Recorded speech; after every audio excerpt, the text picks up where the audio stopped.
Okay, so first we start off with loading and initializing data. So in these first two sections, we just connected our Google Drive where we stored the files that we got for the homework.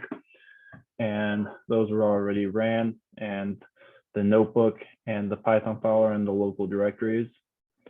This next section, we do all of our imports. So we used primarily sklearn, pandas, and IPython. So this is also Linux based, so you can use pip install for any other libraries that's not already installed in Google. So now we actually get into coding. So we created a data frame in the last section, and then we used the .describe to get pertinent information about that data frame. So in this one, we use numerical data. We use the keyword number, and that returns a bunch of numerical data as opposed to non-numerical data, in which we use the keyword class and .unique. So we don't get words that appear more than once in the data set. So that's non-numerical. Section 2, pre-processing data. So right here, we learn about the label encoder, and it's from the pre-processing function, which is, I believe is in pandas. But regardless, this actually just translates the non-numerical classes into integers, which are easier to handle in the machine learning models. So it's a lot easier to handle integers instead of strings within these models. Next, filtering data. We commented it out, but basically in the parameters section of your data frame, you can have it only display stuff that you want to. So basically this one's greater than or equal to 2. And that returns the classes that are greater than or equal to 2, which is all the data in this case. So it wouldn't return anything. Randomizing data. So we randomize data using the reindex function and np.random.permutation. So we do this because we can return better models by randomizing the data iteratively. If we just run the model on the data as it's stored as is, then it might not lead to the best results when we're actually running training models on it.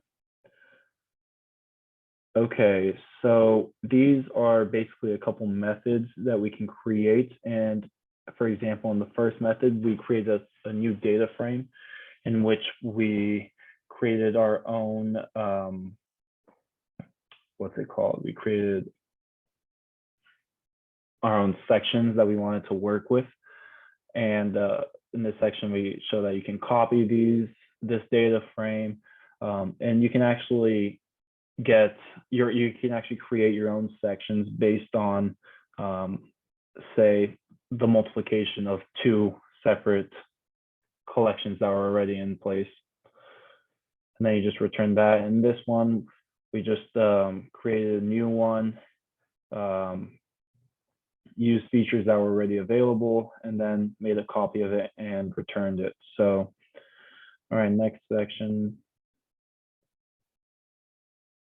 Okay, so right here, basically we initialized what we wanted the percent training data to be, percent validation data, and num-CV folds. So we actually can mess around with this based on how the model is reacting to it, and we'll mess around with it as we see what how the performance actually ends up being based on those variables. So now separated into training and validation. So we separated them into training, validation, and all. So for all, that's just all of the targets in the data set. Training corresponds to 0.8, which is 80% is used for training, and then 20% would be used for validation as shown in this. And then displaying the summary of training and testing data. So this basically just prints out what we have over here. And then we can see that based on that, we have 80% for training and 20% for validation, like we previously saw. And then these just print out the training and validation tables using the describe method. And then same thing for this one, but it just uses less labels for that one. Next. So this is just so we can see what the training and the validation yields once we standard scalar it. So I commented in what standard scalar is because I was curious about it. It features by removing the mean and the scaling to unit variance. This creates more of a Gaussian representation of the data, and this can be useful for something. I'm not entirely sure what. Next, so in this section, we basically get to name what models we want to run. So in this instance, we use logistic regression and support vector classifiers. And then there's just 3 more arrays that we initialized to make it easier to interact with the data. So this is where we actually train the data. We use the linear model from the sklearn library. So this section, we use the linear regression, and the other one, or the logistic regression, the one is the SVC. So this one basically uses the logistic regression function to basically train the data and then fit it.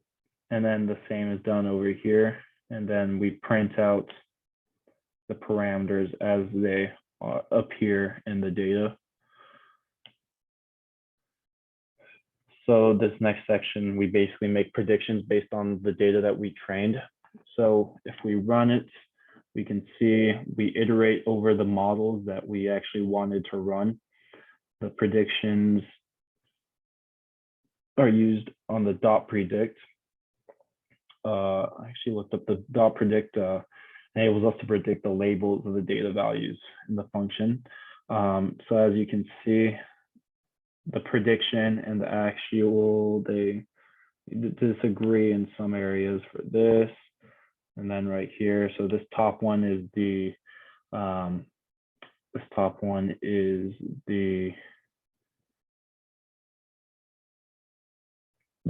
regression, and then the bottom one is the SVC. And then finally, formatting results. So this section has to do with creating confusion matrices. And essentially what those are is a way to display or to tell you the performance of the model. So for this one, we generated the confusion matrix with the validation and the predictions. Here, we actually just use a bunch of print statements to display different information about the different models that we ran. So as you can see, this is the 80-20 split that we chose for the training validation. Overall was 93.33% accurate. Then we can see the breakdown: Iris setosa, Iris versicolor, and then Iris virginica. And then the overall was 96.6 and 98%. And these change because it's randomized, that like we made it earlier on. So every time we run it, it should theoretically have different values for each one. And then finally, this is just a section that displays a graphical version of the confusion matrix to make it easier to interpret the data. So we can see like 83% accuracy for the Iris virginica in this category. While in this one, it was 66% accuracy. And this just makes it easier to interpret the data and the performance of your model. Thank you.